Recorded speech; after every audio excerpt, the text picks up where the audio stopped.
Dear students, in this session we're going to discuss about three-phase Fourier control rectifier with the highly inductive load, and also derivation on the average output voltage and RMS value of the output voltage for the three-phase controlled Fourier rectifier.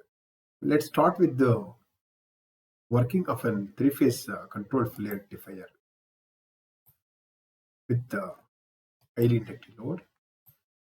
So here you're observing the circuit diagram for the three-phase controlled Fourier rectifier with the highly inductive load. Three-phase Fourier control rectifier circuit which consisting of an 6 thyristors, that is T1, T2, T3, T4, T5, T6, or you can also call it as the SCRs S1, S2, S3, S4, S5, S6.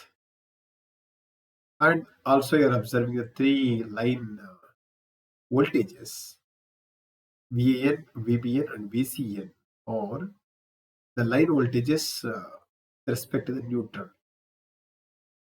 So during the depends upon the time period, omega t varies from alpha to pi, then or that is a pi by alpha to pi.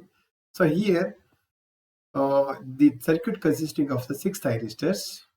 So since it's consisting of 6 thyristors, the one complete cycle is equivalent to 360 degrees. So divide 360 by 6 thyristors.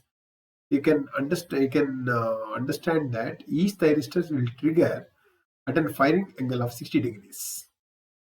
Okay, so let's start with the omega t is equal to pi by 6, 30 degrees. Then from 30 degree to 90 degrees.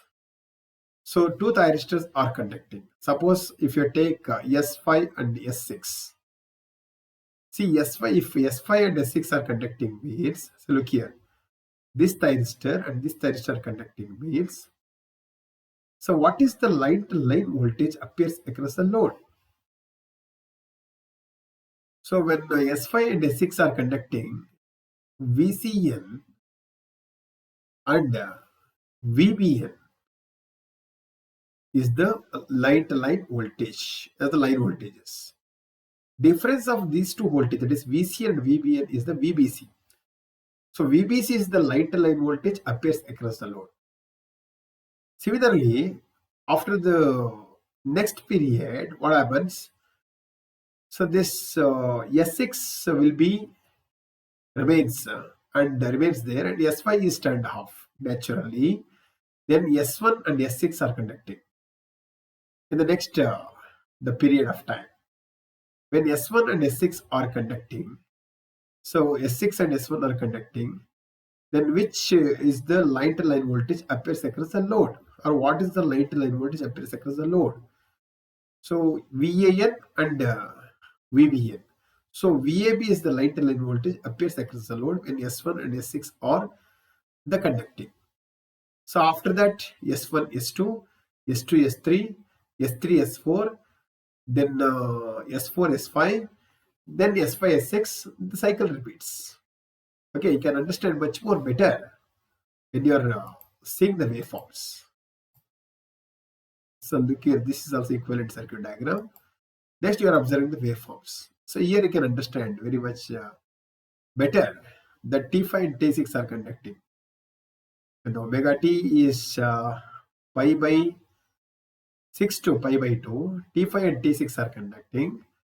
So during this period, the line to line voltage appears across the load is VCB. VCB is the line to line voltage, which is the difference of the line voltages VCN and VBN. Similarly, during the period pi by 2 to pi by 2 plus 60 degrees or 150 plus alpha, T6 and T1 are conducting. By this time, VAB is the line to line voltage appears across the load, which is the difference of the line voltage VA and VB. Similarly, next period of time, T1 and T2 are conducting. By this time, so T6 is turned off. In the next cycle, what happens? T2 and T3 are conducting. Remaining T2 and T1 is turned off naturally. So like this cycle repeats. So T2, T3, then T3, T4, T4, T5, and T5, T6. So from here to here is the one complete cycle with 360 degrees. Okay. So 360 degrees. By that time, so we can understand what is the line to line voltage which appears across the load, and what is the thyristor current, what is the load current. Okay. And finally, load current you are observing is positive for all the time periods. Okay, so this is about three-phase single-phase fully rectifier. So the input is three-phase. Look here, this three-phase AC is converted into the variable DC. Okay, so this is one phase. This is one phase of the input. Next, this is the another phase, which is lagging by 120 degrees. And the third, this is the third phase, which is leading this first first input by 100 degrees, 120 degrees. So next we will see what is the VAN. VAN is equal to Vm sin omega t, and VBN is equal to what is that? Vm sin of omega t minus 2 pi by 3 indicates that VBN is lagging by the VAN, and VCN is equal to Vm into sin of omega t plus 2 pi by 3, indicating that VCN is leading the VAN by 100 degrees, and the corresponding line to line voltages. So VAB is the difference of VN and VBN. So is equal to this. What is that? Vm sin omega t minus Vm sin of omega t minus 2 pi by 3. Then use the trigonometric rule. Then we can get Vm into sin omega t minus sin of omega t minus 2 pi by 3. Then expand this term using the formula sin of A minus B is equal to sin A cos B plus cos A sin B.